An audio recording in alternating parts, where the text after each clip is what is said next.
Sairam sir.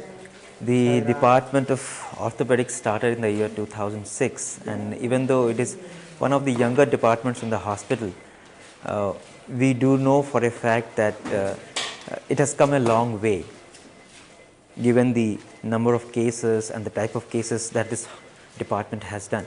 Maybe you can share a little about the initial days of the department and where we have reached in the last 5-6 years. See, this department was started in during Guru Purnima Day on July 2006. You know, the orthopedic facilities in and around 200 kilometers of the radius of Puttaparthi, you don't have anything. So all the patients used to go to Bangalore to have treatment for them. Even in the Super Speciality Hospital here, we never had an orthopedic setup. Few orthopedic surgeries were done initially by the chairman of our department without an established orthopedic department. And there were prayers to Bhagawan to start the department. There were constant prayers from last 8 years, 10 years. So every time you go to Bhagawan and pray and he says you wait. Okay, so ultimately the concept was conceived by him. And he said, Acha, you go and start the department. Everybody was thinking our department will be started in Bangalore. That was the initial concept. But finally Swami told the department must be started in Puttaparthi. Obviously because this facilitates the rural population here who are devoid of an advanced orthopedic care. So when we started this department, the project report of the department was given somewhere in March, April, and department was to begin in July. So we have hardly any 3-4 months of time. There was no infrastructure as to start the department. There was no operation room. There was no OPD. Okay. And finally the places were spotted where we should do the OPD, where we should do the OT, things like that. Absolutely there was nothing in place.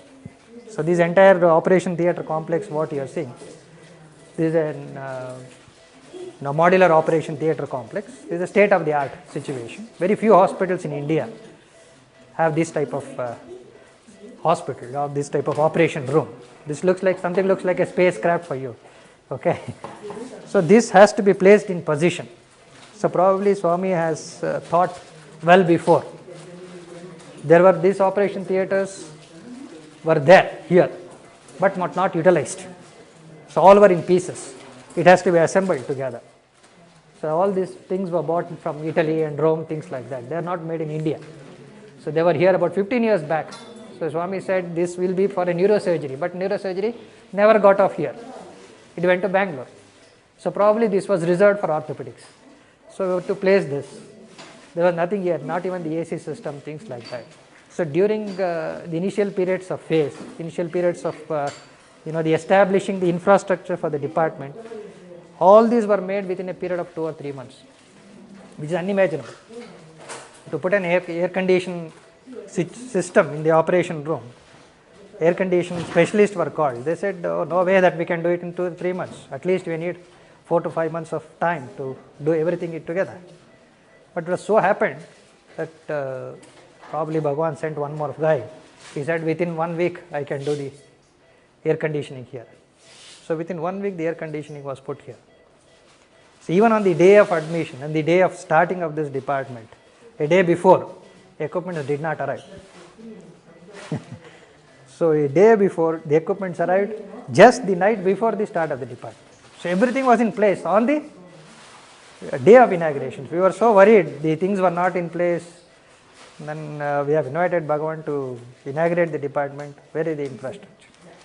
But just before the day of the so-called inauguration, everything was in place.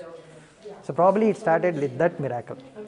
So to put a high-tech orthopedic facility in place, you need not less than 1 or 2 years of groundwork as well as the infrastructure. So here, first itself, it just took 2 to 3 months to get the infrastructure in place. So that is the first miracle with which the department started. So following which, then the doctors. To obtain the doctors also is not an easy situation. So we had only 2 senior doctors, Dr. Vardachari and Dr. Kailash Rao. Then only with 2 doctors the department started. So I joined just about 15 days after starting of the department. So we were only 3 to start with. Dr. Varadachari is based usually in States. So he comes once in 3 months or once in 4 months, 6 months like that. So with that only 2 doctors, myself and Dr. Kailash Rao, were the 2 orthopedic specialists to take care of the entire orthopedic population here. So we started like that in 2006. So we were not sure where we are going to head, what type of patients we are going to get, what type of surgeries we are going to do. So we are not sure, even though we know what we are trying to do, but we don't know what type of surgeries that is going to come up here, because it's a rural population, and moreover this is a free institution. People from all over the country are going to come here. And as we started rolling, so usually we started with some simple surgeries, to go with. Then slowly we got the patients with lot of complications and complicated deformities, complicated orthopedic diseases, complicated orthopedic trauma. So one by one slowly rolled. So we started with outpatient and the operation room. Then we established the emergency department. About a year back, year after the start of the orthopedic department, emergency department came up. Then the entire operation theatre was expanded. We started with 2, that wasn't enough, so we got the 3rd one. And also we got the post-operative ICU. Now what you see, the entire orthopedic theatre complex here is exclusively dedicated to orthopedics. In very few hospitals in the country, you find an exclusively dedicated orthopedic operation theatre complex. So that is the advantage that we have here. So perhaps now this is the biggest operation theatre complex in the entire hospital what we have. So that way our work got multiplied over a period of time. What we had about 50, 60, in no time became 150. What 150 became 300 in no time. So in 2008, few more doctors joined in. So because doctors were seeing what these guys are going to do. Understand? So once the work got established, you got the doctors in. They also got interested in the type of work that we are doing. And the doctors started pouring. And finally we were approved for the postgraduate training by the Diplomate of National Board, the National Board of Examinations. Within 2 years. Within 2 years of starting the department, we got the NBE approval for postgraduate training. So junior doctors also started. What started with 2 and 3 doctors, now we are standing at about 12 and 18 doctors. So that is the magnanimity with which the department has grown. What we started with 50, it has become 150. So it has tripled. The surgeries have tripled. The OPs have tripled. Everything is increasing day by day, probably. So that's the way we are trying to evolve out. So slowly we also evolved out what are the type of operations that we are going to do. We branched out into ourselves what are the areas that we are going to work. So like this, the department is evolved into its many phases. So what started as a humble beginning without a proper infrastructure has now become an advanced orthopedic department setup. In a very short period of time, I should say. Yeah, yes, in my experience, it's in just 5-6 years we are down the line, and now we are into a well-established orthopedic setup. That's a very short period of time. Yeah, you're right. So what is it that really making this department tick? Probably, the willingness to work and the unity. Everybody unites as a team here to work. It is not only one person, Dr. Vasuki, is working or things like that. The other doctors also, they put in their heads. Only it is oneness, the thought of oneness is working together. That's why it is. And the interest shown by each and every member of the department is making the department to go faster and faster and faster. That willingness to learn, willingness to serve. Given that we have this encouraging spirit, you probably, as the head of the department, probably have plans about taking the department forward.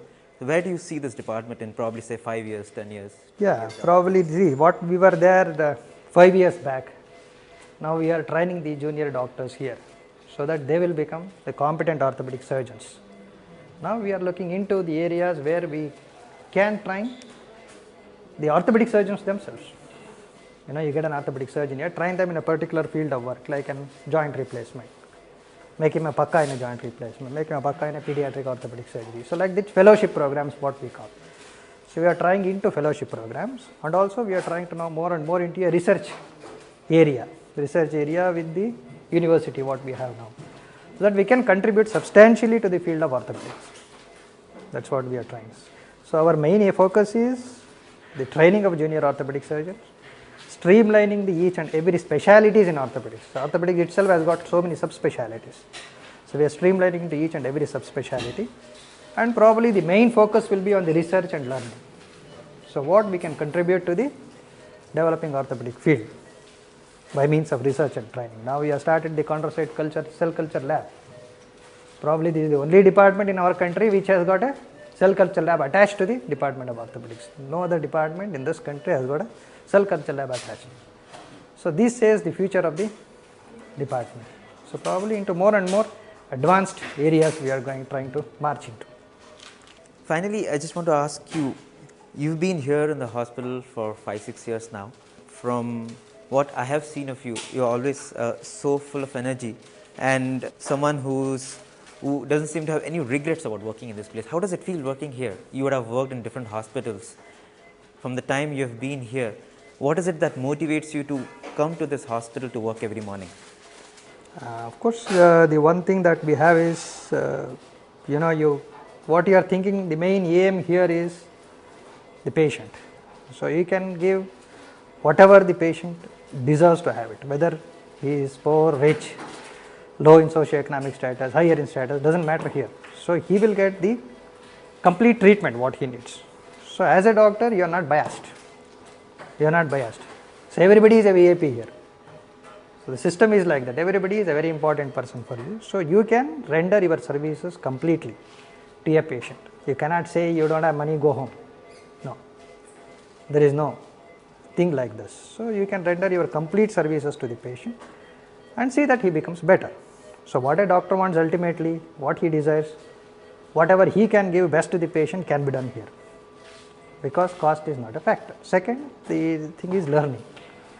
The enthusiasm to learn always stays with a doctor, because medical science every day it evolves.